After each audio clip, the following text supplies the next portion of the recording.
VCPUSD School Board, and the time is 5 p.m. A quorum is present, missing the members of Polito and Adams. Is there any comment on the closed session agenda? No, ma'am. Okay. With that, we will recess to our closed session.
Oh,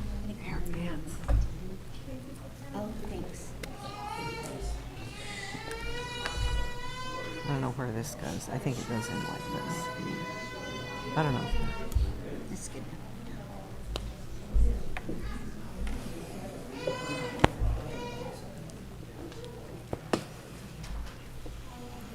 We'll wait for Ron. I think he's in this room. Yeah.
I now call this public meeting to order at 6:02 p.m. We do have a quorum. Members Adams and Polito are absent. Is there anything to report out of closed session? I see nothing. Okay. We are going to have Bill Cavitley lead us in the Pledge of Allegiance.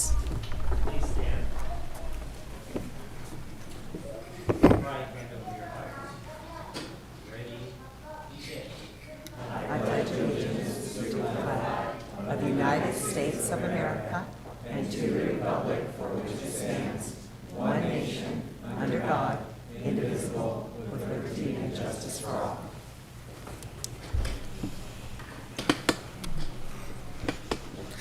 Approval of agenda, additions, deletions, and corrections. Are there any changes to tonight's agenda? Yes, there is. Oops. Yes, we have a couple of changes here. Let me get my glasses and get set. Okay. Madam Vice President, we have a few contracts we need to add to the contract list. The first one is the Boys and Girls Club MOU for after-school care at Pauma, and this is paid through grant funding. Okay. We have the San Diego County Superintendents of Schools renewal MOU for data sharing, no cost to the district.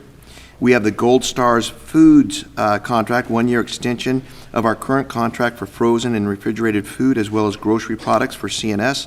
Estimated cost is about $300,000 for the school year. and an amendment to the CLSD MOU approved in November with the San Diego County Office of Ed to correct a typographical error. And then lastly we're glad to announce that we have 2 field trips we would like to add for the high school.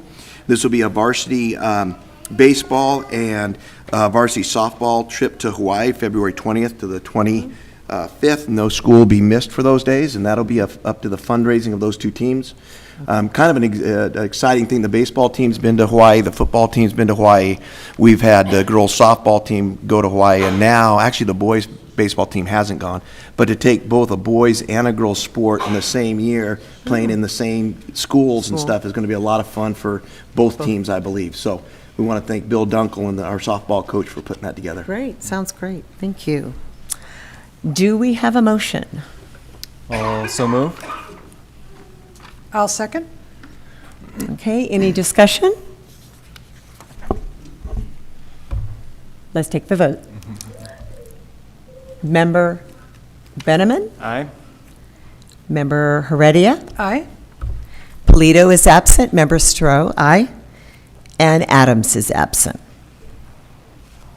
Now we'd like to move into recognition and presentations, and we have the Biliteracy Seal graduates, and Dr. Mel Robertson is going to move forward on that. Thank you, Madam Vice President, School Board, Superintendent McCowan, staff, and community. Tonight, we will take a moment to continue to celebrate our students. Is your mic on? Sorry. Yeah, Do you want me to start over? there you go. Okay, I'm going to start over. Okay, good. Thank you, Madam Vice President, School Board, Superintendent McCowan, staff, and community. Tonight, we will take a moment to continue to celebrate our students.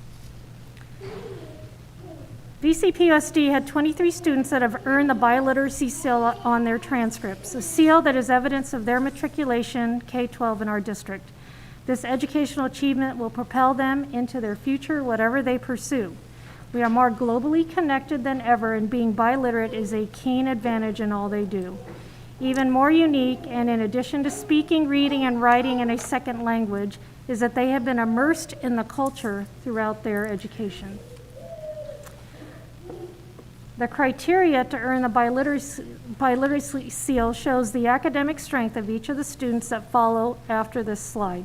It also shows the commitment and value each student and their family chose during their time. So what we'll do next is just go through each slide for a couple of minutes, just so we can recognize each of the groups of students.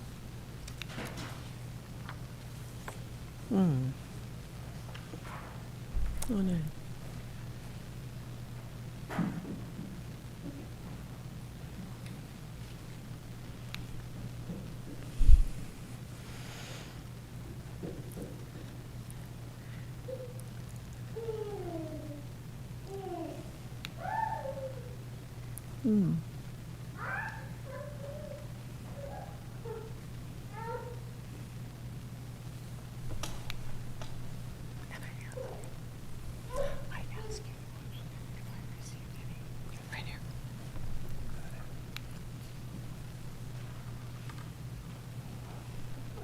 And congratulations to all of our students. Yes. Thank you, Madam President. Thank you. Thank you very much. That's wonderful. And I did have one question. Oh, yes, go ahead. Dr. Robertson, I was noticing a number of the students seem to be the students that were the top academic recipients or recognized at the graduation. Top 10. High school as well. Top 10 as well. It sure looks like it. I would say a good bulk of them. Anyhow, that's okay. I was just noticing that. So Great just- accomplishment. Yeah, exciting. Congratulations to them.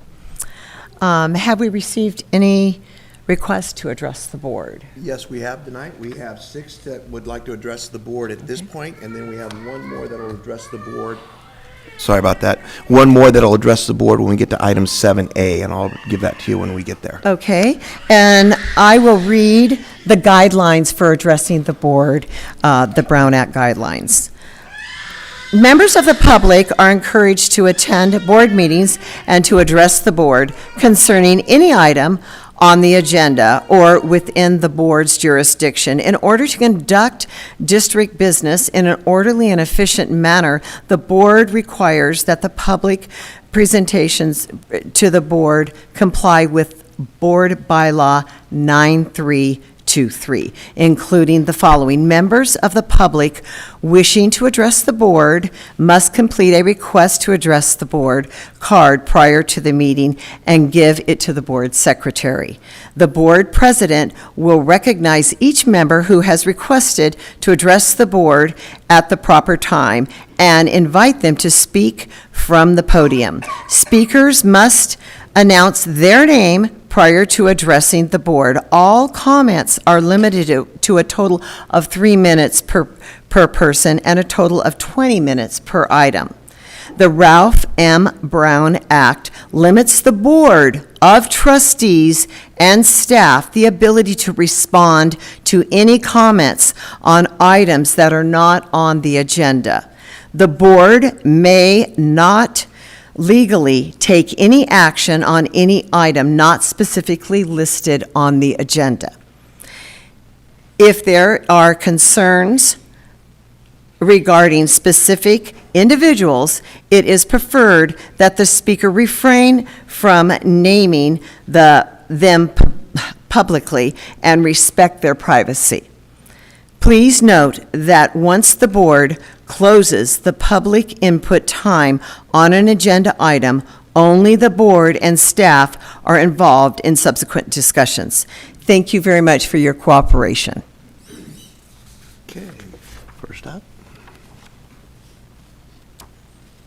Okay, first up is Liz Reynoso.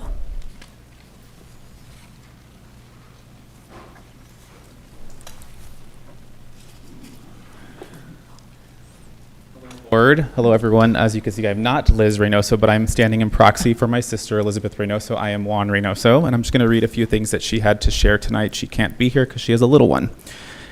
She says, Hauka, hello. My name is Elizabeth. I am an indigenous Chicana from the Kumeyaay Nation. I am a mother of 2 and the oldest of a 12-year-old at the Valley Center Middle School. He has made honor roll, loves sports, and is a social butterfly, and is very invested in our culture. He is proud to be indigenous and of Mexican descent. I noticed a few things that I would like to address the board today. First of my concerns is the green forms that were issued to my child. At first, I was not aware that my child was not aware of these forms, and so I did not sign with hesitation. My son kept telling me, Mom, you need to sign these forms. I resisted because I could not get a hold of anyone at the district office to explain the green forms. After a couple weeks, my son came home and said, Mom, you have to sign this form, otherwise I'm going to get in trouble or suspended. As a concerned parent, I immediately questioned his words. He clearly replied that he was told that if he had not turned in the green form, he would be suspended. I was upset, and I questioned why my 11-year-old son was told that he would be held responsible for not bringing in a form. I spoke with council and some of my community partners, and they told me that they were not required to turn in the green forms. I would like more clarification on this topic, please. Another concern of mine is the detentions. My son has received 2 detentions this past year. As mentioned, he is an honor roll student, and I did not receive any communication regarding his suspension or his detentions. My son's well-being means the world to me. Now, today, I ask the board to notify me, us, everyone in the future for things like this. In closing, I want to say I want to see my Enya, my son, thrive in his school and his academics. He is smart, funny, and is caring and has a hugest heart. Most importantly, I want to see a change for our kids. I would like to see more support for them and more cultural acknowledgement. I would love to see all of us who are here in this room today be on the same page for once. Acknowledge their skin, acknowledge their potential, acknowledge our kids, acknowledge their hearts, their minds, and their wit. Acknowledge our kids, acknowledge our kids, acknowledge our kids. Ayehan, thank you. Thank you. Thank you, Juan.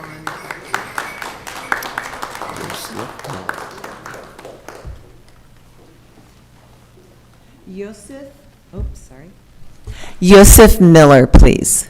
Before the next speaker, I would just like to note that you need to pay attention. All of you need to pay attention. Straight up, all of you need to pay attention. Please speak when you're at the microphone. If you turn the form in, we are all paying attention, ma'am. Please do not be rude. Do not interrupt our meeting. Speaking like you did. Joseph, would you please come on up and address the board? Perfect. Thank you.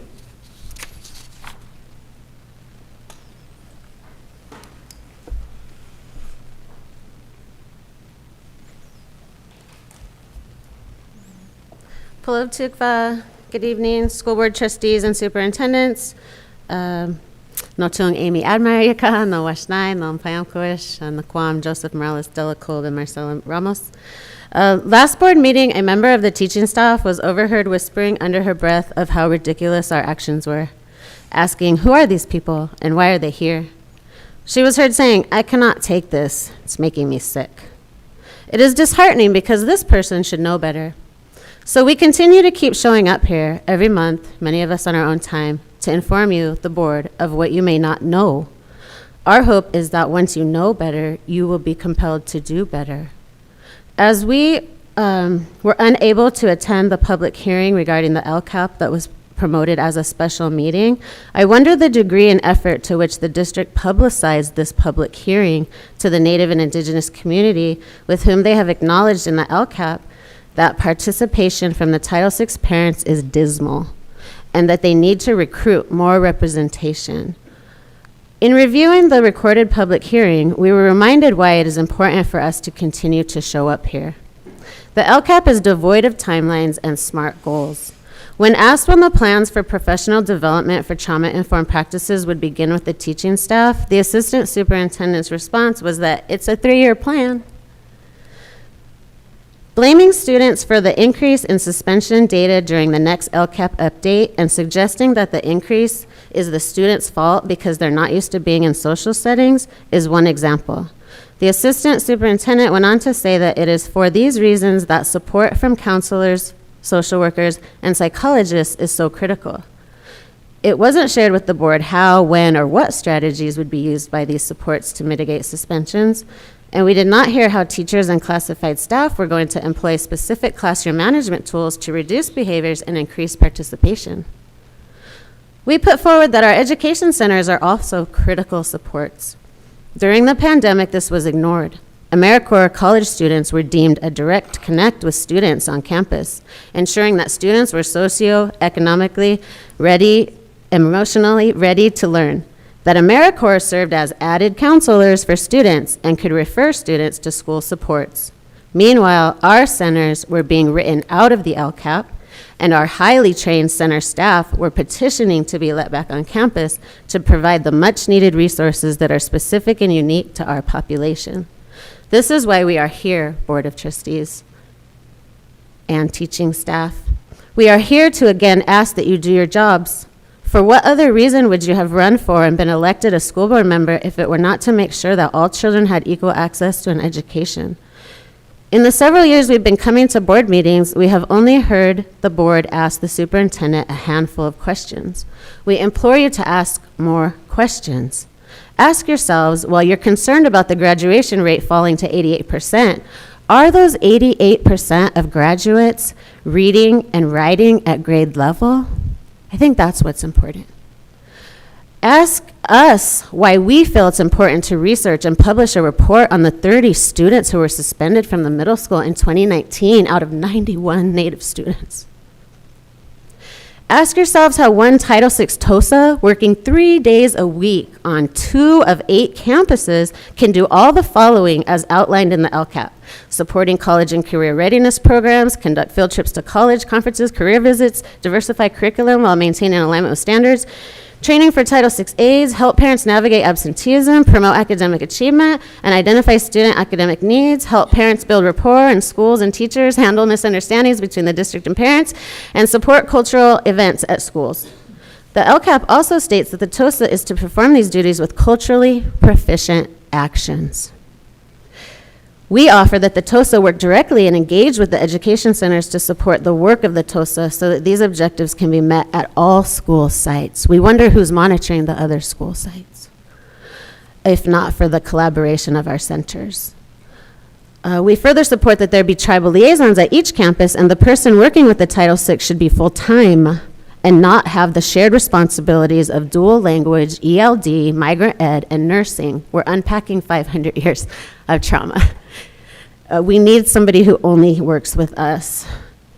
If it is true that there's a concentrated effort to engage American Indian and Indigenous students and parents and provide opportunities for these groups to have meaningful input, why during our last Title VI meeting was the May 5th incident at the middle school not mentioned.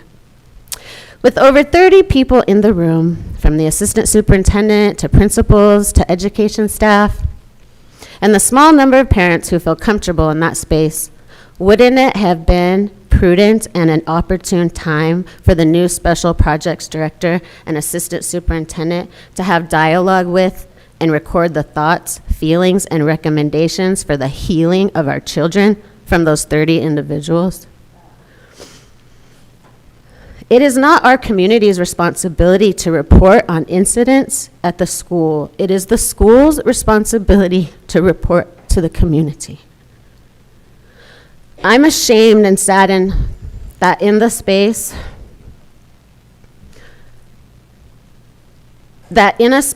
and time meant to focus solely on Native American students, the incident was, as our children were afraid it would be and voiced, swept under the rug. Not one district personnel mentioned the incident or what was being done to stop the R word and sentiments that other students, that their people.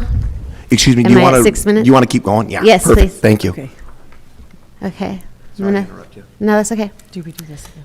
Yeah, she's good. Not one district personnel mentioned the incident during that Title VI meeting or what was being done to stop the R word. I'm sorry, I keep hitting a button.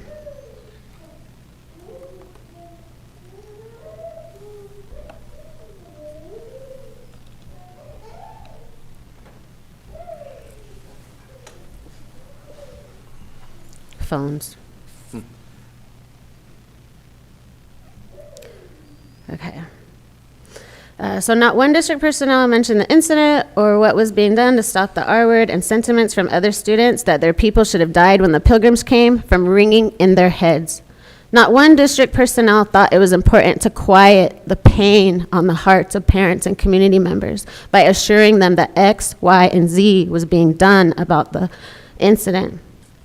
When we asked to have the incident added to the agenda, we were told it was too late. As Indigenous folks, we often speak about the history books perpetuating the erasure of our people, while during that Title VI meeting, our children were erased in real time. That is why we are here, Board of Trustees and Superintendent, to stop the erasure of our students and our people. And I want to thank you for listening to us and to our statements. And I want, if someone can hold up our posters. We chose this because we are here. We chose it because it says, Native nations are reclaiming their lands and ways of life. Our students shouldn't be made to feel ashamed that we're on our own lands or that we can say these lands belong to us. They do belong to us. We are still stewards of this land. This movement is not a Valley Center movement. It is a national movement bringing our people forward. We've been 1% of the population, which is normalized and has been normalized our entire lives. We just made 2% of the population by being open and unashamed of being Native and Indigenous. And so I thank you again for listening. Thank you. Thank you.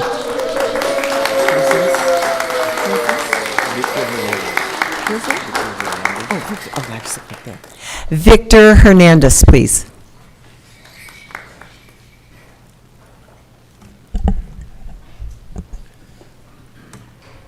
Piyali, Notoka, Victor Hernandez.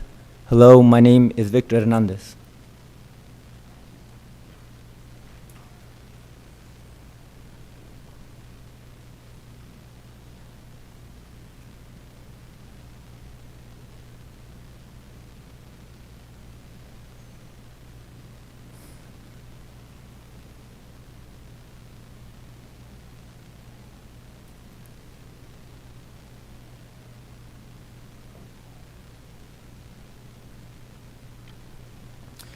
Many of you may be wondering why I would stand up here and not say a word and wasting an opportunity to speak during such an important opportunity to be heard and acknowledged.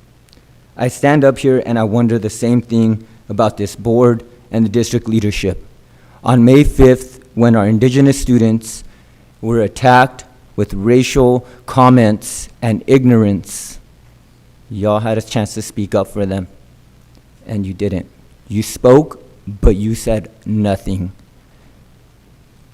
Silence, there was a comment that said something along the lines of, there was no violence. As part of my movement, silence is violence. So if you're not speaking up against the injustices, then you're part of that injustice. Our Indigenous youth need to be seen. Our Indigenous youth need to be heard. Our Indigenous youth need to be known that they are sacred, worthy, and deserve space and equity. I stand up here and I demand a formal apology to our students for the lack of response, the time that it took to respond. I also demand required cultural competency training, not optional. There is required sexual abuse training. There's required sexual harassment training. Are we not enough? Do our kids not deserve that, to be understood, to be heard, and to be noticed? Si no hay justicia para los estudiantes, no hay paz para el distrito. If there is no justice for the students, there will be no peace for the district. Tlazokamati. Thank you.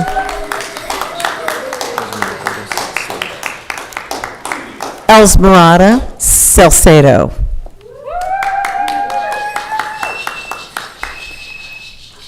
Good evening, parents. I'm a little mic shy. I just want to share some letters and some artwork from our Viejas middle school youth that's sent to our middle school youth in support, and that's what we'll do. And they also send a poem, and I'll have my husband read because my voice will be too shaky. Hi, everyone. Thank you. There. The poem is called Tap Into Your Warrior Wisdom. Remember, you are responsible for your actions and choices. Remember who you are. Call on your heritage. Your circumstances don't define you. You have inner wisdom.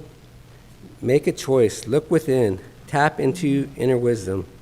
You already possess everything you need to be great. Your first teacher is your own heart.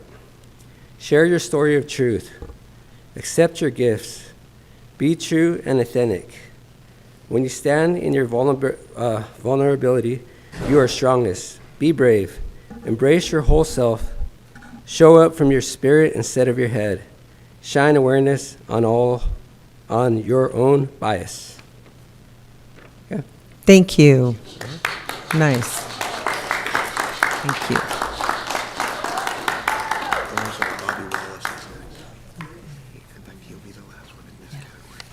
And Bobby Wallace.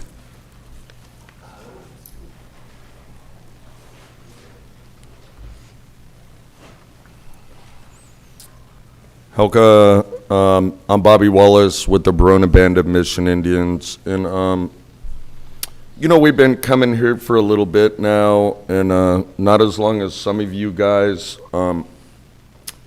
We want to take all these things into consideration, and you would want to think that all the speakers, too bad there isn't some kind of format you could just put it all together and hit key words.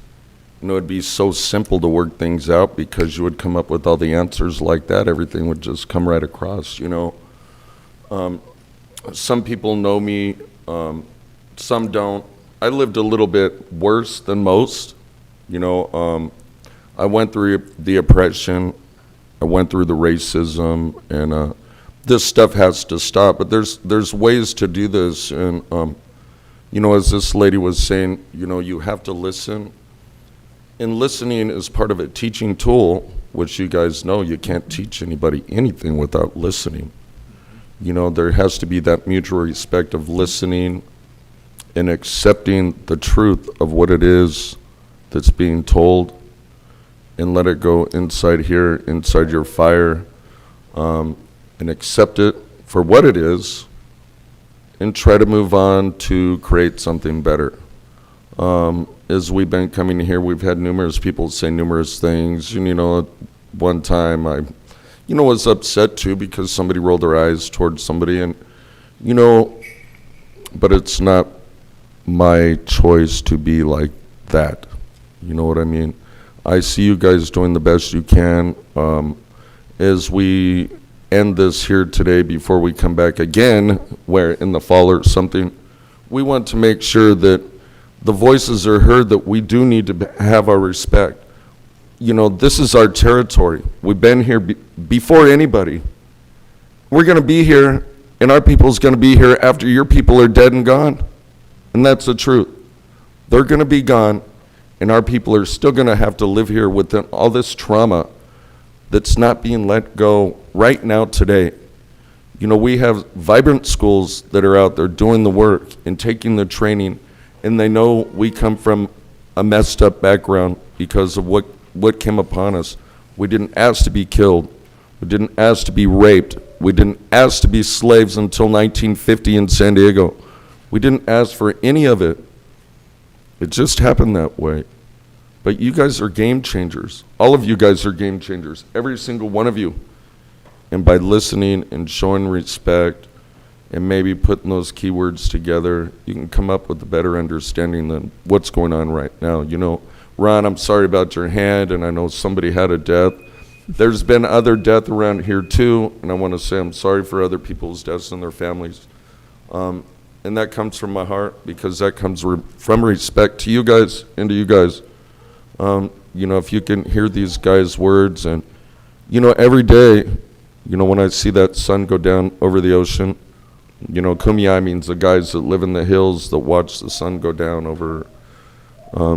Anyways, when I see it go over, I know it's going to come up over there on the other side. I just know it, you know, and we all know this. And we know maybe tomorrow can be a better day than it was today. You know, and it can be.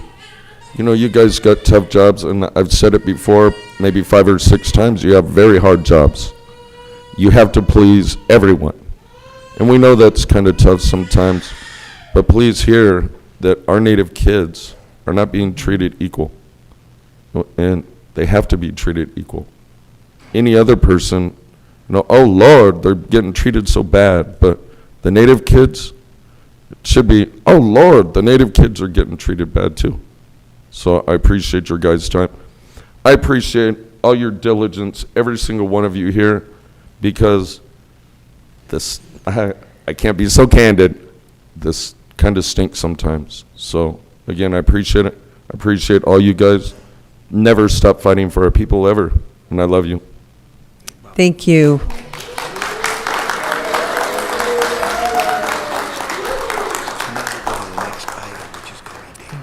Yes.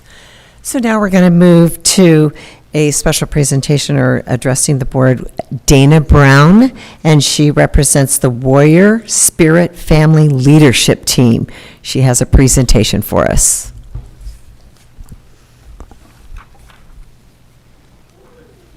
Hi, I'm Dana Brown, and I'm on the Warrior Spirit Family Leadership Team.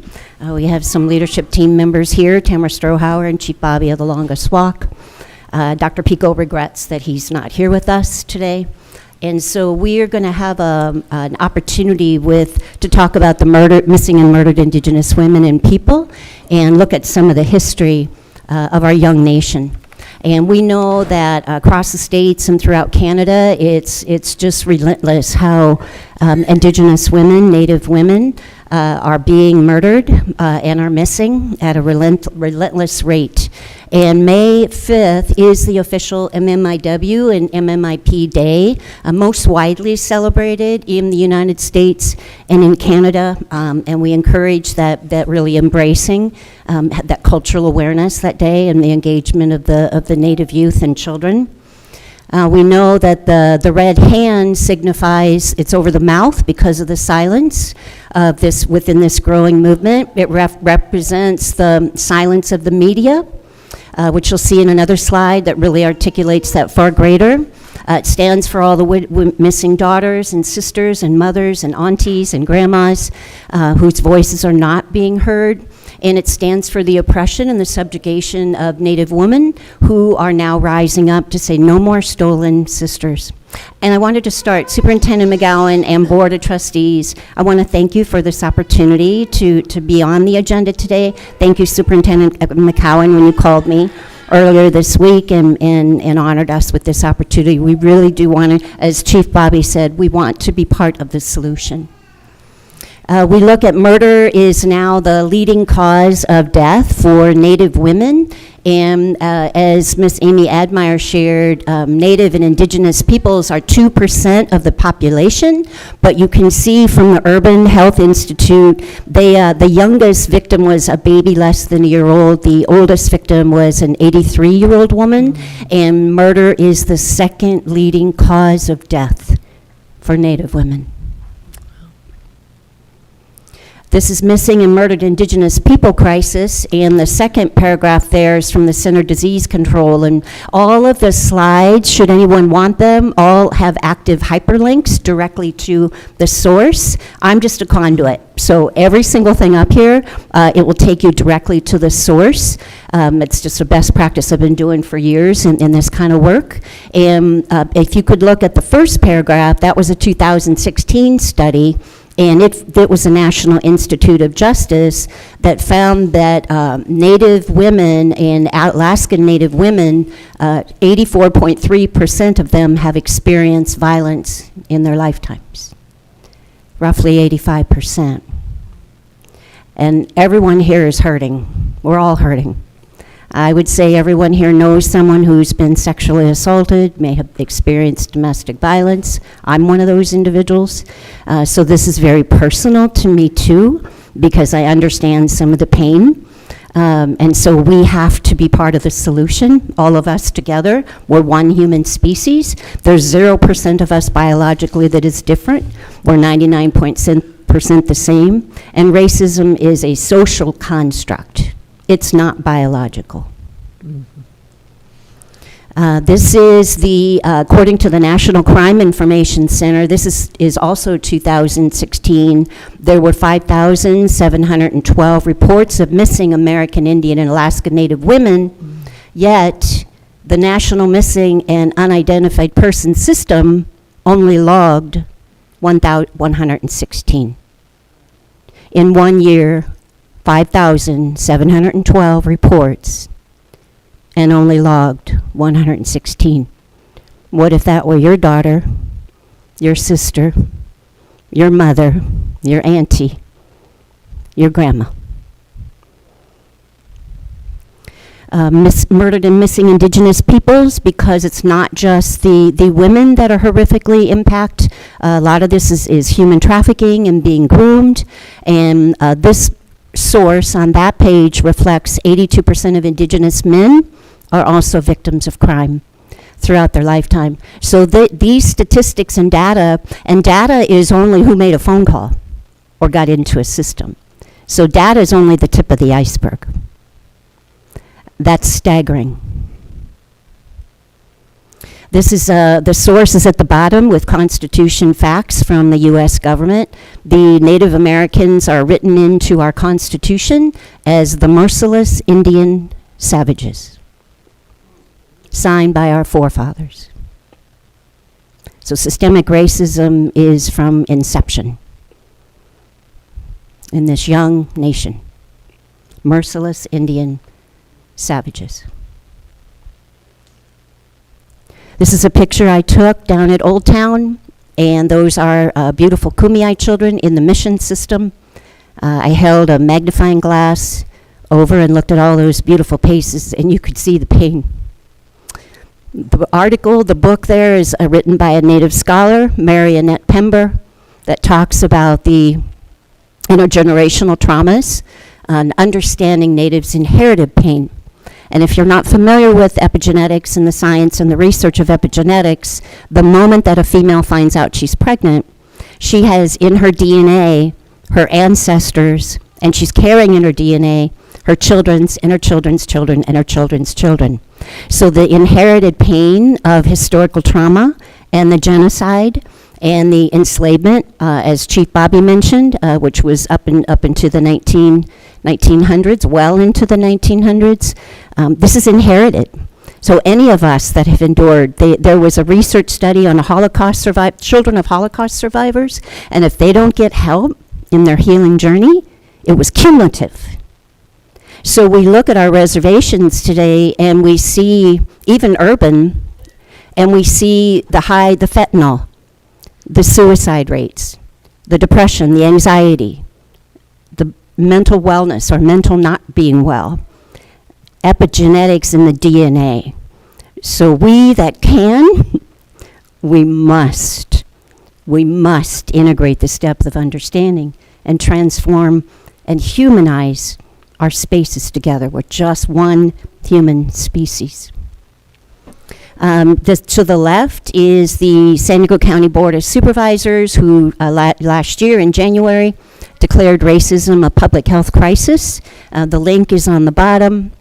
Here in San Diego County, they then opened up, the County of San Diego opened up the Office of Equity and Racial Justice. I'm working with Director Andrew Strong from there. And they're serious. They really do want to dismantle systemic racism and bring healing and equity-focused practices, strategies, policies, so that we can have sustainable change and really decolonize. We feel San Diego County is the perfect county to model this decolonization. We have Dr. Vince Folletti, the largest public health study in our nation, millions of people haven't heard of. The Adverse Childhood Experiences Study is right here in San Diego County. That was released in May of 1998. We have a county board of supervisors who unanimously said racism is a public health crisis, and they need every single person here, and thousands that aren't. We need all of us, arm in arm, hearts connected with hearts. How do we do this together? Because we can. We can do this together.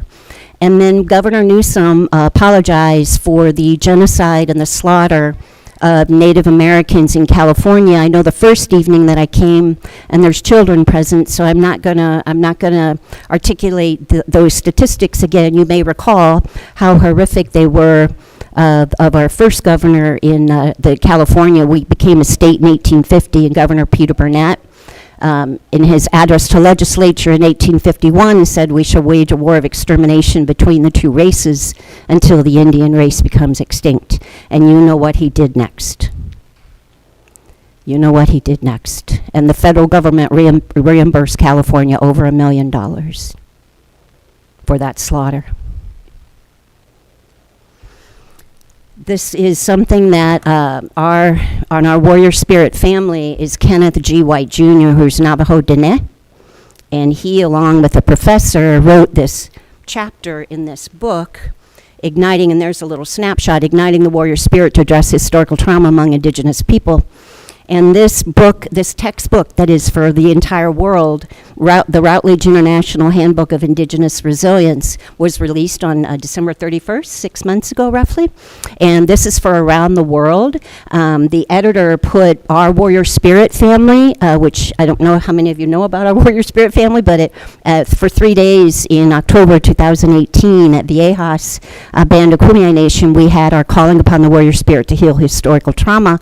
And that was only one of the very recent times that many tribes came around together from the nation to focus on indigenous wisdom and healing, and it was incredible. So our Warrior Spirit family is continuing, and we're growing, and more tribes are joining with us. Chief Bobby Wallace of the Longest Walk, the Verona Band is now part of our Warrior Spirit. And so this editor, when Kenneth White spoke with the editor of this, we're chapter 23, and they said, how come we're chapter 23 all at the end of that book? Well, the entire book is written, chapter 23 or the fourth sections, it's in 4 sections. Chapter 23 is from problems to opportunities, changing the narrative. That's one of our asks with you later. We want to serve, we want to help. We would be so grateful and appreciative if our Warrior Spirit family could meet and just have a dialogue, and how can we be of service with bringing these truths, as Governor Newsom said when he apologized for the genocide and said he wants truth-telling in public education in California. We would be honored and grateful to help support you with integrating truth-telling in Valley Center-Pauma Unified School District on behalf of all of our children. Whoops. And this is the article that is Juan Reynoso that you met previously. So he, and you just move it forward and we'll go to the next slide. Perfect. He's going to finish out our time together. Thank you, Dana. Well, good thing I can't really see, right? Thank you, Dana, for that informative and beautiful presentation. I hope the board really understands and takes note of the severity and the critical time this is now to make this corrective action. What you see here, this was the response from Mr. McCowan, superintendent, right? I want you to take a moment and just read that.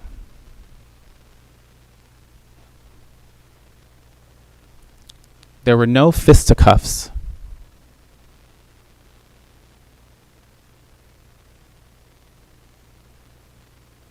Nowhere in that response was there any mention of emotional violence. There was no naming of the two groups of people. I think it's important, if we want change, we can't be afraid to name it.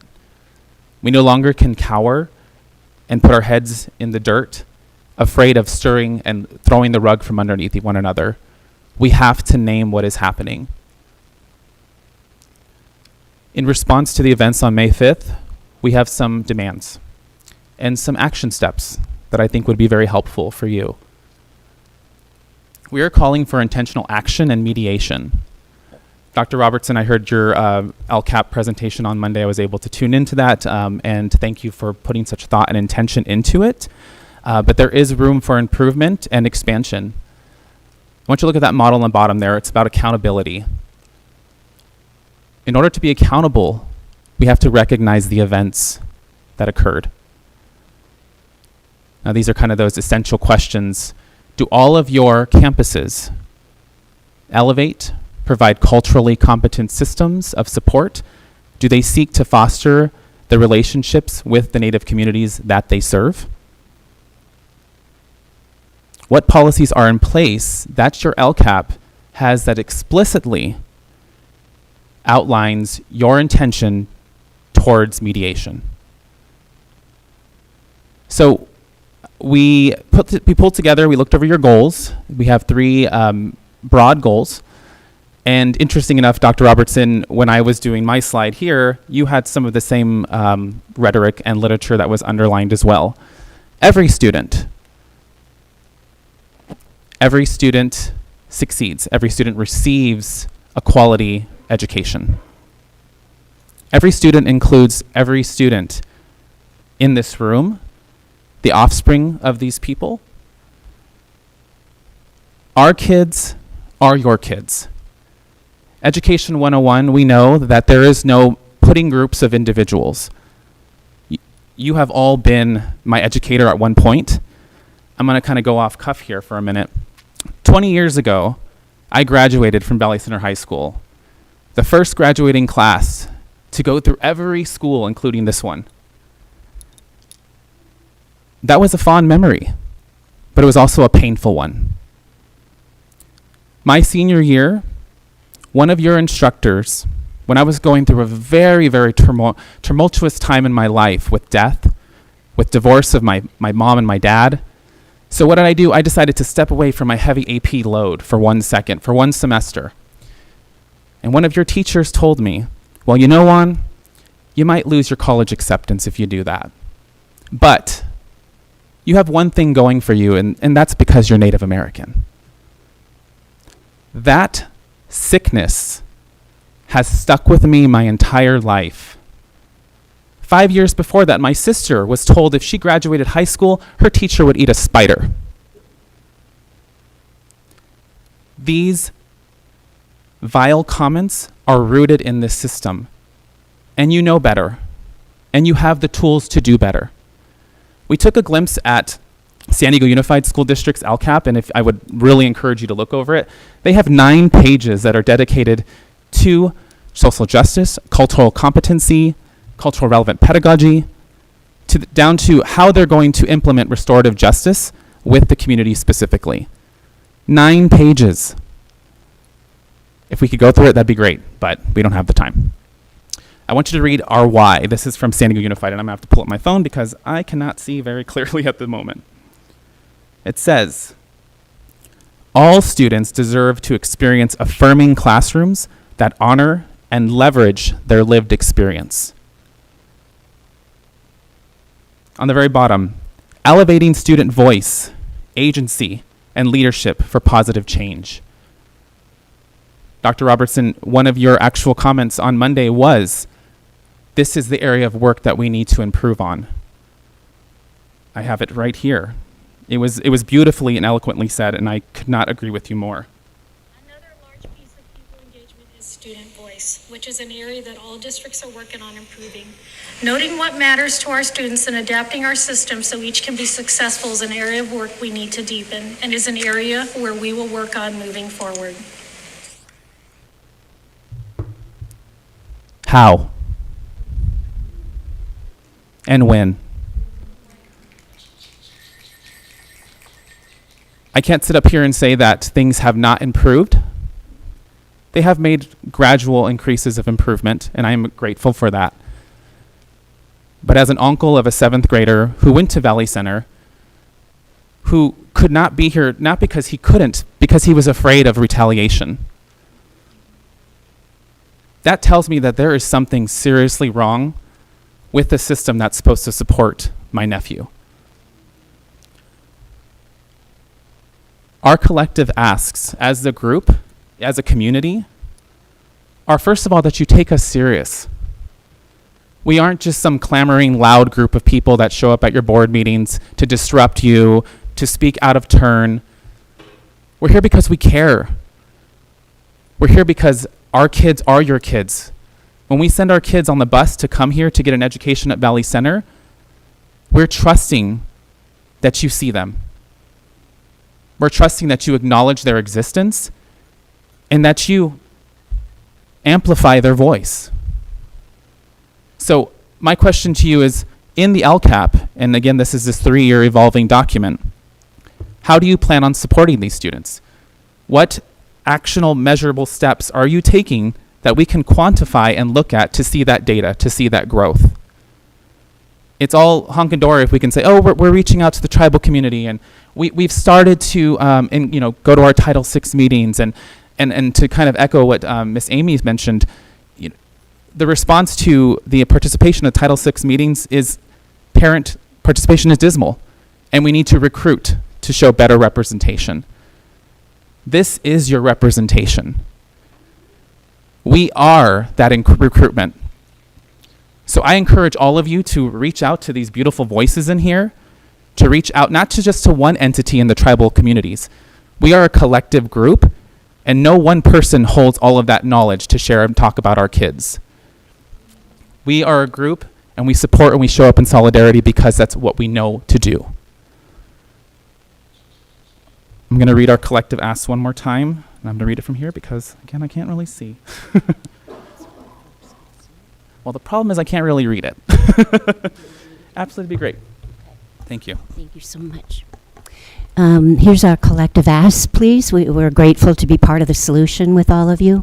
We're asking for meaningful parent engagement with Native parents to engage with Title VI. We would love to have you provide a corrected, truthful statement and apology regarding May 5th to the students and community for minimizing their harm, and a rewrite to the Valley Roadrunner. I don't know if they're here this evening. The work that we do with understanding trauma and research proves again and again, verbal and emotional abuse are far more long-lasting than a broken arm. So our children are harmed. They're hurting. We all know domestic violence, you don't have to be beaten up to be very traumatized. So our children are hurting. We invite our Warrior Spirit family, Superintendent McCowan, and Board of Trustees. Please know I'll be reaching out to you following about scheduling a time for our Warrior Spirit family to meet with you and dialogue about how can we be of service in helping with truth-telling. We'd be very grateful to have that opportunity. We know our Native children and youth need to be given space to be able to present in that classrooms on MMIW and MIP and other relevant awareness days. Since students do not have a TOSA on every campus, youth should be mentored with guided by education centers on the different reservations and community members, many of which are here this evening, during these days of awareness, cultural activities, and relating to Native Americans. It would be wonderful by May 5th of 2023. It's become something that's part of the culture of the school, written into policies and procedures. And we have a future goal because we know we'll be here every month. We really want to help and serve, and so we have a future goal, our Warrior Spirit family, of uniting all tribal councils and the tribal communities with mentors with unity and healing. So again, we're very grateful for the opportunity. Thank you, Superintendent McCowan. Thank you to the Board of Trustees for listening. We look forward to collaborating together on next steps. And we're really grateful for all the community that are here in solidarity and all the love that is being shared on behalf of all of our Native children and youth and all youth. Thank you. Did you want to say anything? Thank you, Dana. Thank you. And I just want to leave with one quote that came so eloquently from your presentation. I really do appreciate it. Together may we give our children the roots to grow and the wings to fly. Thank you. Thank you. Dana, can I ask you a question on your presentation? It's outstanding, or not outstanding, it's unbelievable that there's 5,712 missing or murdered and only 116 reported. Is there any explanation or excuse? What do they say is the reason for that?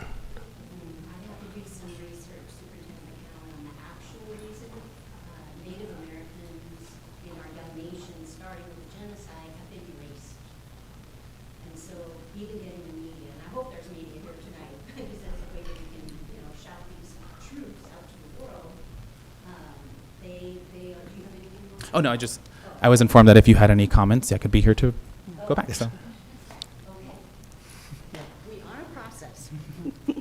So my sense is in becoming an ally and learning so much, like I shared with you, that truth that I learned the very first time I spoke, which I only learned about in 2017.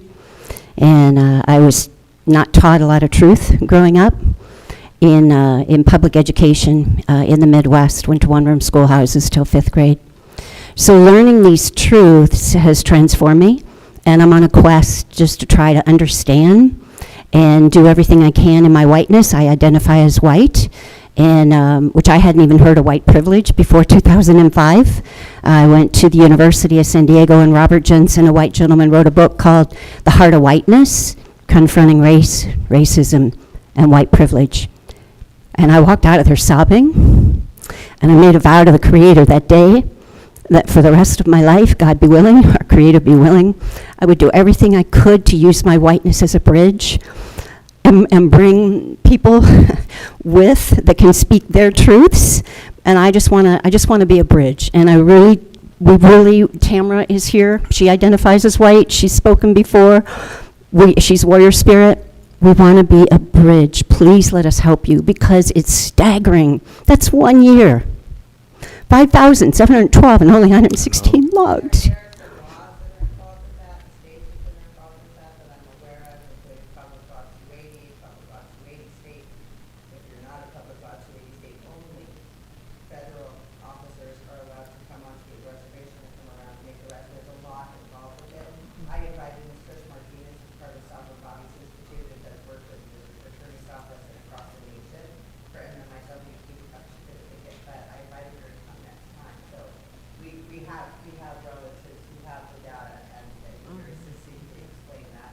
Okay. Yeah. It's the speaker, sorry, Amy. Amy, Amy, you've already had your opportunity to speak. Okay, thank you. It's the way the rules go. You see me. So thank you very much, Dana. Thank you, Juan. You guys did a great job. Yeah. Really appreciate it. Yeah. Thank you. Thank you. So what I'd like to do, Juan, is to comment back on some of the things that you asked. I'm okay. I'm just going to make comments. So one of the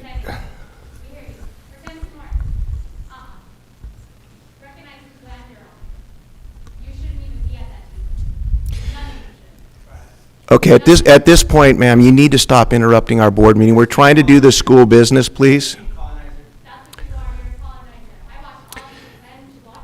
Ma'am, we have things that we would like to respond back to our guest speakers here tonight. Please give us that opportunity. You know, we are not going to have this behavior. You need to stop or you need to leave. We'll just.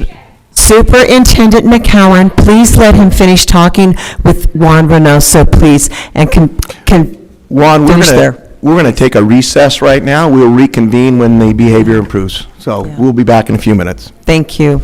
Sorry about that, folks.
This time, we'll reconvene our meeting. I have some responses for Juan Reynoso, and also for Dana, but I will do those individually with you, and we'll move on because we do have school business to take care of.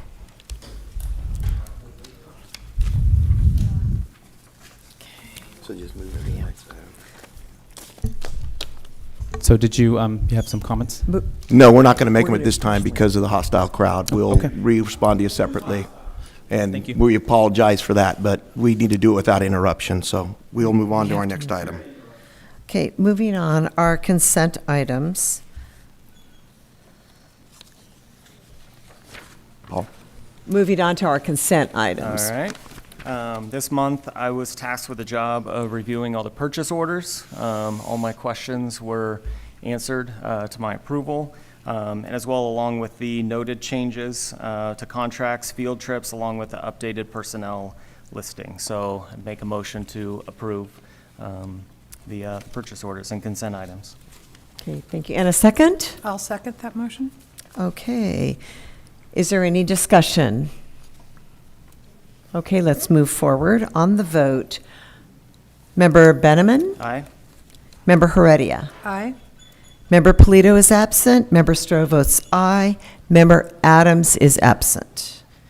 Moving forward. I'd like to make one comment at the end of that. On there is our personnel listing. I'd like to recognize two new administrators to our, one new to our district and one moving up into a spot. And the first one is Mr. Bill Kavitli. Could you please stand, Mr. Kavitli?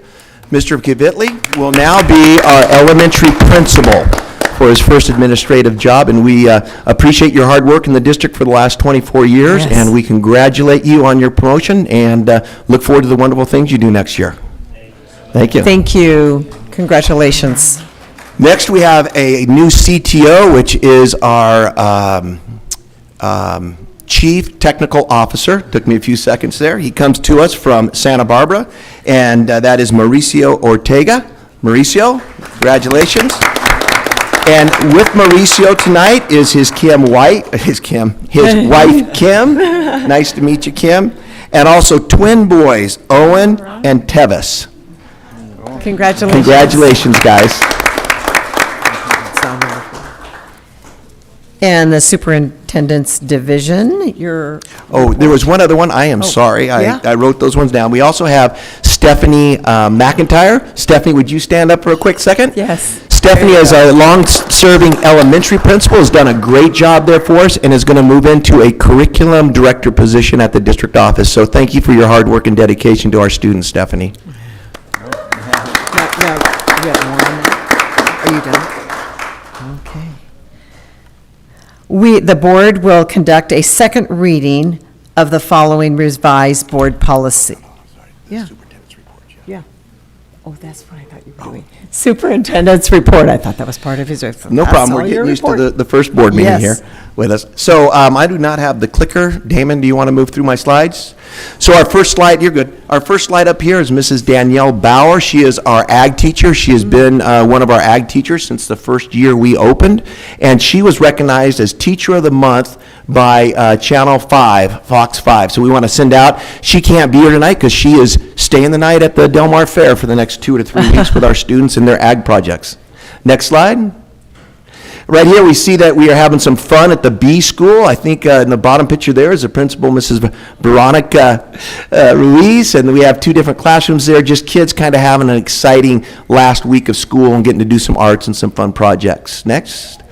Another picture here, this is the lilac lizards leaping into the summer, and you can see Mr. Kavitli there was getting a few goodbyes as he moves on from there and becomes a road runner. Next slide. This is the Pauma Bobcats. They're ready for summer and they're ready for fun. Once again, these are just some of the fun times that they do towards the end of the school year. Next picture. Roadrunners know how to beat the heat. This was a sprinkler party that they had there at the elementary school. They also have a great fun event, which is the staff against the 5th grade students. I'd like to report that the staff won again. It's a lot of fun with those guys. Next picture here, this is Thunderhawks headed for the high school. This is our 8th grade promotion. And then the promotion down below there is that the Inside Awards Assembly? Yep. So we're looking forward to getting the 8th graders up here to become 9th graders and see how they can do as high school students. Next up. This is our high school class of 2022. A lot of people, we kind of felt that 2022 was going to be the easiest school year, not easiest, but we were out of COVID. It was going to take off like normal. Obviously, you guys all know the twists and the turns. We did stay in school every single day. The kids did make it to graduation and had a normal graduation, a normal grad night. So we were great to provide that, and we just had an outstanding young group of students this year. And next slide. This is a little thank you I want to give to Dr. Mel Robertson. This is her walking into her final graduation ceremony, and that's just, what a beautiful smile, Mel. Thank you for all your hard work for our district. Thank you. And that just kind of broke my promise of not making a big deal out of it at the last board meeting. Next slide. And then we're on to the next part of the board. Okay, the board will conduct a second reading of the following revised board policies. The administrative regulations, revised AR 3311, new AR 3311-1, and new AR 3311-4, new board policy BP 3311-1. Do I have a motion? I'll make a motion. And a second? I'll second. Any discussion on those? Let's move for the vote. Member Benjamin? Aye. Member Heredia? Aye. Member Polito is absent. Member Stroh votes aye. Member Adams is absent. Educational Services. So on this one, is this 7A? It So is Amy 7A. Admire, Amy, you have a speaker's notice for this one? Yeah, thank you. Yeah. Okay, thank you.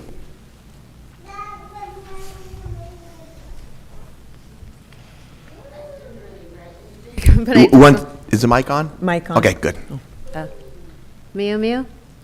I didn't prepare anything. I just wanted to, because we missed the meeting, remind you all that we wanted to be written back into the LCAP. I know you, Miss Robinson, you said that, you said that it can be changed and modified at any time during the 3 years. And I know, you just put forth this new revision or update. So we want to make sure that we're included in the LCAP intentionally. So how are the Ed Centers going to support? Making sure that each of our classes and our clubs at each of the different school sites is written into the LCAP so that we know and understand each other's roles. Like Jimmy said, Jimmy Trujillo, it should be in writing that we're going to work together in these 3-year plans, right? And just being mindful, like Mr. Juan and we mentioned before, but having goals that we can see timelines for. We look at other districts' LCAPs, and they have these beautiful timelines of when things are going to take place, and we can see the end result of. And so we really would appreciate moving forward with these LCAPs that you all are thinking in that way. So, thank you. Oh, and I wanted to say earlier, our children get off at bus stops where they are in danger of human trafficking. On our reservations, there has been infrastructure that has brought in human trafficking on our reservations. The road I walked on from the bus stop, my brothers and I walked on, our children can't walk on anymore. So it's a real concern, and I appreciate you listening. Thank you very much.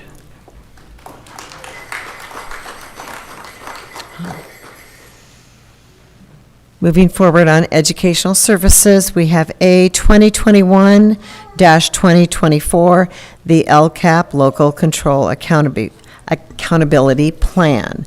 Do I have a motion? Also move. And a second? I'll second. My apologies. I don't. And any discussion? In that, let's move forward on the vote. Member Benjamin? Aye. Member Heredia? Aye. Member Polito is absent. Member Stroh votes aye. Member Adams is absent. California, number B, California Universal Pre-Kindergarten Planning and Implementation Grant Program. Information only.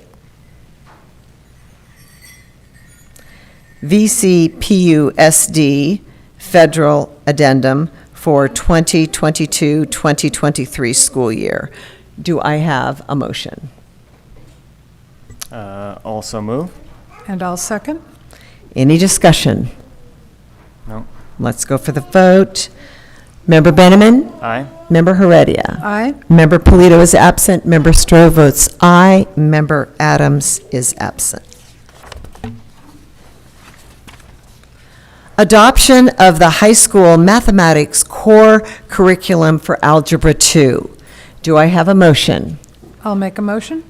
And a second? I'll second. Any discussion? Voting, moving forward, Member Benjamin. Aye. Member Heredia? Aye. Member Polito is absent. Member Stroh votes aye. Member Adams is absent. Stipulated expulsion agreement 2021-2022 SA 10. Do I have a motion? Also move. A second? I'll second.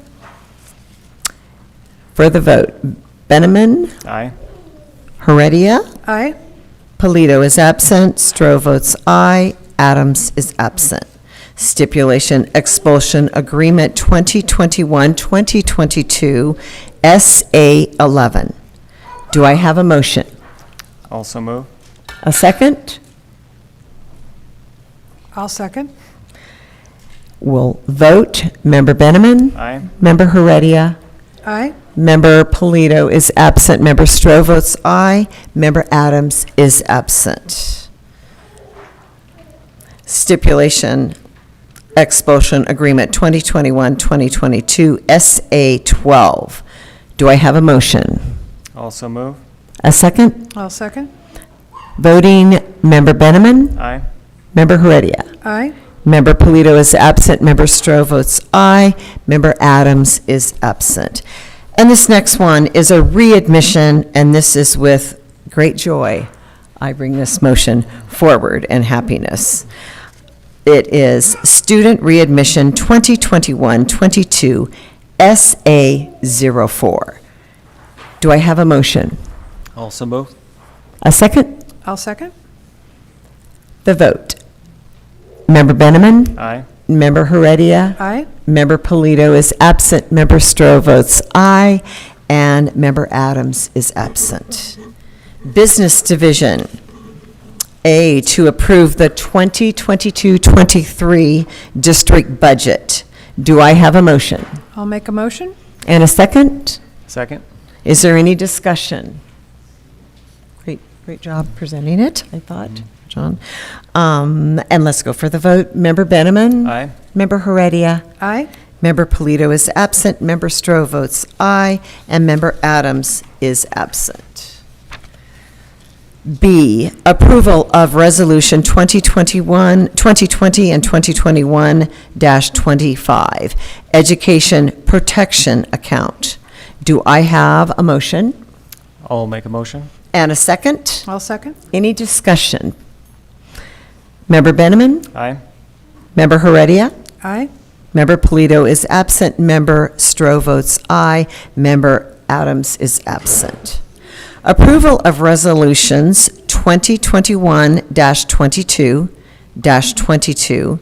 2021-22-23, and 2021-2022-24 of the governing board acting as a legislative body for the CFD number 91-1, CFD number 2003-1, and CFT number 2019-1 to establish annual special taxes. Do I have a motion? Also move. Oh, Good wow. job with all that. And I'll And a second. second. I'll second. Any discussion? No. Lots of numbers there. Let's go for take the vote. Member Benjamin. Aye. Member Heredia. Aye. Member Polito is absent. Member Stroh votes aye. Member Adams is absent. Human Resource Division.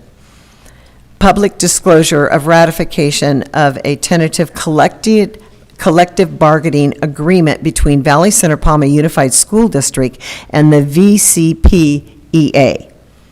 Do I have a motion? I'll make a motion. And a second? I'll second. Any discussion? Vote. Member Benjamin? Aye. Member Heredia? Aye. Member Polito is absent. Member Stroh votes aye. And Member Adams is absent. Public disclosure of salary increase for non-represented employee groups and certificated management employees. Do I have a motion? I'll make a motion. And a second? I'll second. Is there any discussion? Okay, let's move forward for the vote. Member Benjamin? Aye. Member Heredia? Aye. Member Polito is absent. Member Stroh votes aye. Member Adams is absent. Number C, Contract and Assistant Superintendent Education Services, Mark Halewood. And I am going to read this before we vote. Okay. This matter is held in open session at a regular board meeting in accordance with the Brown Act, Government Code, Section 54953, Subdivision C3, states that prior to taking final action on the Executive Compensation Board the board must orally summarize the recommendation for final action of the salary, compensation, and fringe benefits that will be considered. On behalf of this board, I will provide a summary of the compensation provisions in the proposed contract of the assistant superintendent. After public comment, this board will consider and take action on this item. The proposed contract provides the following provisions considering compensation. The Assistant Superintendent Education Services annual salary for 2022-23 shall be Management Level 10, Step 1, and to be paid in 12 equal months with monthly installments. In addition, the Assistant Superintendent shall receive a master stipend of $2,083, longevity of $3,312, an administrative stipend of $5,228 on the same terms as the other members of the certificated management team. This results in an annual salary of $181,220. The assistant superintendent is required to render 12 months of full regular service to the district in each school year during the term of this agreement. The assistant superintendent work year is 221 days. The assistant superintendent is entitled to 24 days of annual vacation with pay, exclusive of holidays, as defined in the Education Code sections 37220 and 37221. And any additional local holidays granted by the board for 12 months certificated management employees of the district. A total of 12 vacation days may be carried over each year. However, the total number of accrued and unused vacation days may not exceed 36 days at any time. Upon the expiration of this agreement, or the assistant superintendent's earlier separation from the district, the assistant superintendent will be compensated for the unused portion of his or her accrued vacation at his or her then and current per diem rate. Have we received any public comment on this action before the board takes action? No, Vice President Stroh. Okay.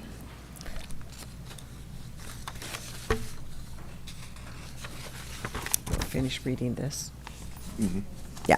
Effective January 1, 2017, Senate Bill 1436 added the following provisions to Government Code 54953, a subdivision C3. Prior to taking final action, the legislative body shall orally report a summary of the recommendation for final action on the salaries, salary schedules, or compensation paid in the form of fringe benefits of a local agency executive, as defined in subdivision D, the section 3511-1, during the open meeting in which the final action is to be taken.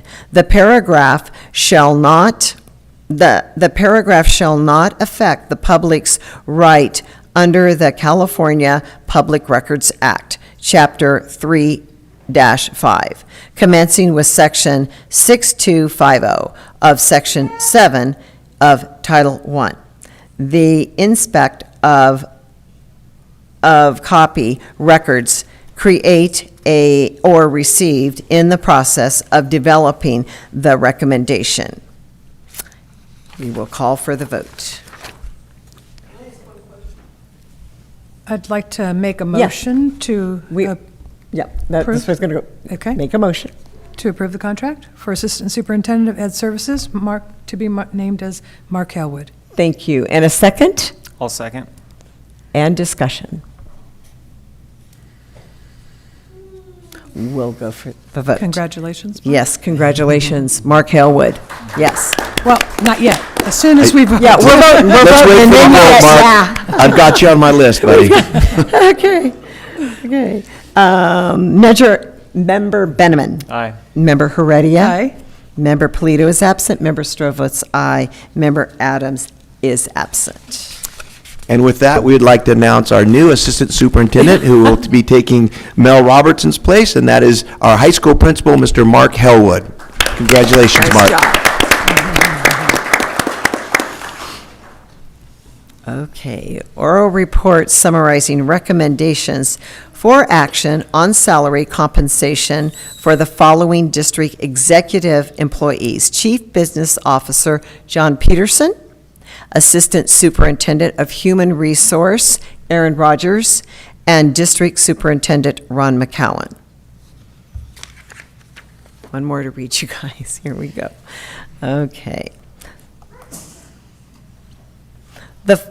The following reads out includes a 6.56% salary increase, as well as a one-time 1% off-schedule salary schedule payment as approved at this meeting. This matter is held in open session at a regular business meeting in board accordance with the Brown Act governing Code 54953, subdivision C3, states that prior to taking final action on the executive compensation, the board must orally summarize the recommendation for final action on the salary, compensation, and/or fringe benefits that will be considered. On behalf of the board, I will provide a summary of the compensation provisions in the proposed addendum to the superintendent's contract, as well as addenda to the employment contract for each assistant superintendent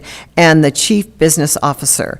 After public comment, the board will discuss, consider, and take action on this item. The board is presented with a proposed addendum to each individual contract employment of the following employees: Chief Business Officer John Peterson, Assistant Superintendent of HR Aaron Rogers, and Superintendent Ron McCowan. The recommendation addenda would, for each of the above-listed executive employees, amend the contracts as follows. For John Peterson, the Chief Business Officer is hereby employed by the board as the Chief Business Officer of the district. The term of the employment for the Chief Business Officer shall be 2 years, commencing July 1, 2022, and ending June 30th, 2024, and shall be subject to the terms and conditions herein set forth. The Chief Business Officer shall be required to render 12 months of full and regular service to the district during each year covered by the contracts, excluding vacation, holidays, sick leave, and approved leaves. The Chief Business Officer shall have 221 workdays, base contract days. All other terms of the original Chief Business Officer contract, such as such terms were implemented effective June 18th, 2020, shall remain effective for the term of this second addendum. For Aaron Rogers, the Assistant Superintendent, is hereby employed by the board as Assistant Superintendent of the district. The term of the employment for the Assistant Superintendent shall be 2 years, commencing July 1, 2022, and ending June 30th, 2024, and shall be subject to the terms and conditions hereinafter set forth. The Assistant Superintendent shall be required to render 12 months of full and regular service to the district during each year covered by this contract, excluding vacation, holiday, sick leave, and approved leaves. The Assistant Superintendent shall have 221 workdays, base contract days. All other terms of the original Assistant Superintendent contract, such as terms were implemented effective January 14th, 2021, shall remain in effect for the first term addendum. For the superintendent, Ron McCowan, the superintendent is hereby employed by the board as the superintendent of the district. In addition, the superintendent shall serve as the executive officer of the board as secretary to the board. The term of employment for the superintendent shall be 4 years, commencing July 1, 2022, and ending June 30th, 2026, and shall be subject to terms and conditions hereinafter. The superintendent shall be required to render 12 months of full and regular service to the district during each year covered by this contract, excluding vacation, holiday, sick leave, and approved leaves. The superintendent shall have 221 workdays base contract days. Section 2 amended as follows. With the 6.75 increase approved by the board on June 23rd, 2022, in this superintendent's fifth addendum to the contract of employment, the step 4 salary along with the superintendent is $241,625. The superintendent shall receive pay at step 4 for the remaining term of his employment contract. However, nothing in this contract precludes the board and superintendent from mutually agreeing to additional compensation terms subject to paragraph 18 of the contract. The superintendent will also receive a one-time 1% off salary schedule payment. This one-time payment will be dispersed equally to all active certificated management, classified management, classified supervisory, and confidential employees who are employed as of July 1, 2022. All other terms of this original superintendent contract, such as terms that were implemented effective October 12th, 2017, including the changes allowed by the previous addendums, shall remain in effect for the term of this fifth addendum. Have we received any public comments on this action item? We received no request to address the board on these. Okay, we will move forward into the votes. Was a lot of reading. Are you awake out there? Okay. Voting on Business Officer John Peterson, do I have a motion? I'll make a motion. And a second? I'll second that motion. Any discussion? I'm going to say great job.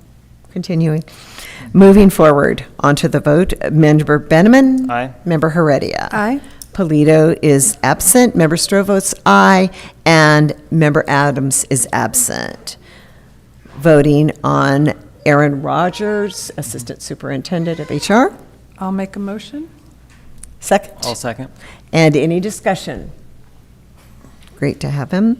Moving forward on the vote, Member Benjamin. Aye. Member Heredia. Aye.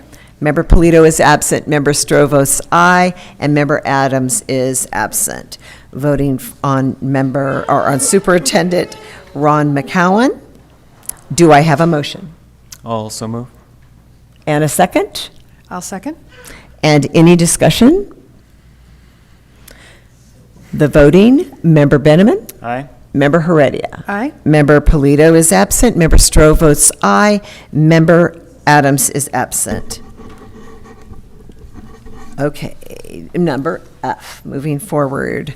Resolution regarding teacher assignments for 2022-2023 school year, Resolution 2021-2022-19.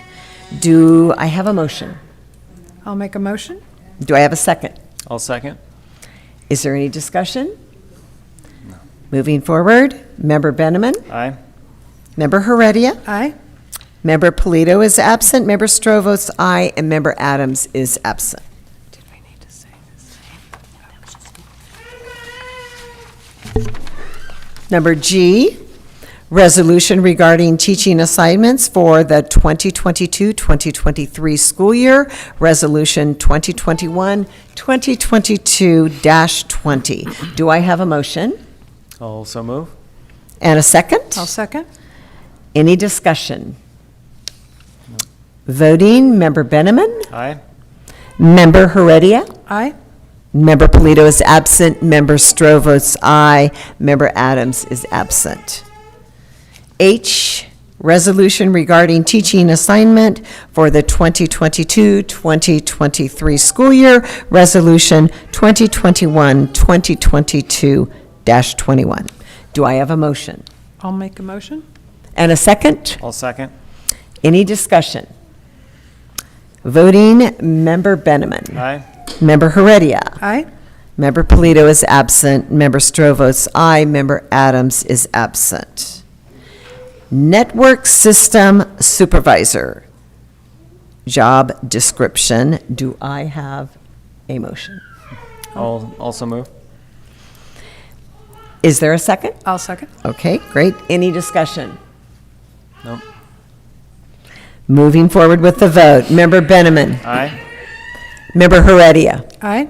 Member Polito is absent. Member Stroh votes aye. Member Adams is absent.